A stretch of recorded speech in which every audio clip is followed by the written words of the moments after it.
Apakah hukum orang yang menunjuk-nunjuk ketika memberi sedekah? Menunjuk-nunjuk beri sedekah ni belum lagi riak. Riak ni begini, talabul manzilah fi qulubina bi amalil akhirah. Kita buat amalan akhirat tapi tujuan nak suruh orang puji.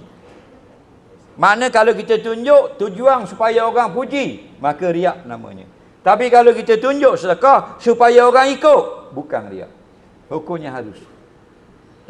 Orang bila umum sedekah boleh datang belaka, pakat senyap belaka orang, tak gerak.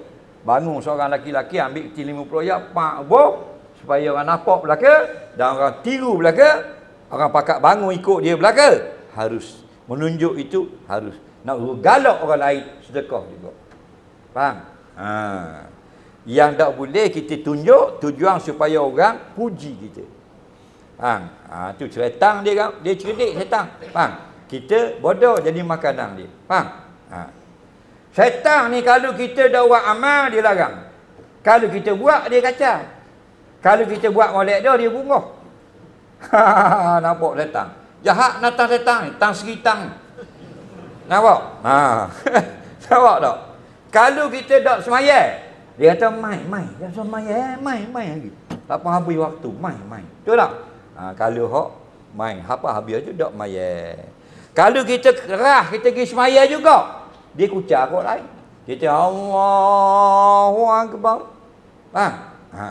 Dia kata niat mayang garik ke raya.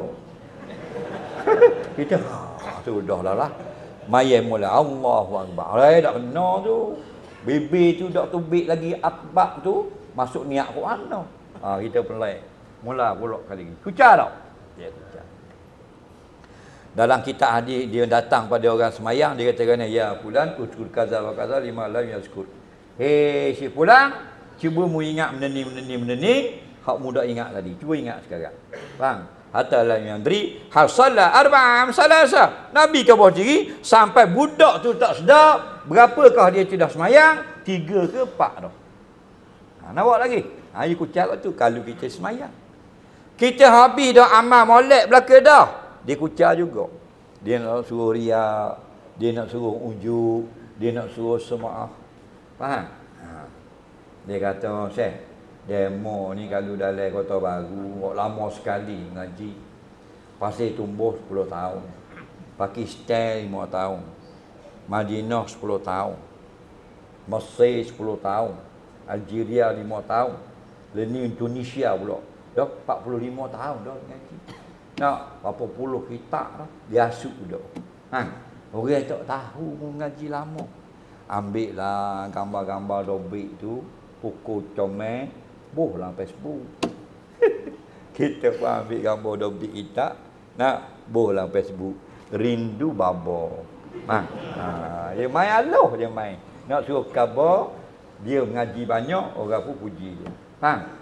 Kana amaluhu haba'an mansura.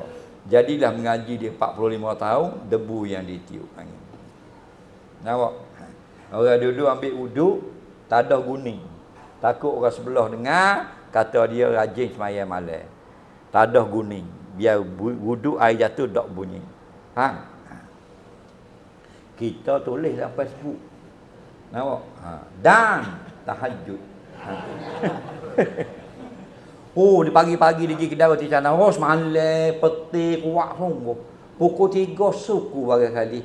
Gegar rumah hamba. Atak-atak ni berasa nak cabut. Peti hamba sedang semayang tajuk.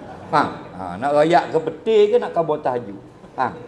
Tu semua tu mainan tang seritang. Natang setang tu. Hak molek dah amal, dia nak pembor kau orang, nak suruh kita kabar, kita ngaji lurah lama, kita usul pik lama, kita dobik lama, kita lah lama ngaji dengan tok guru dengan baba ni.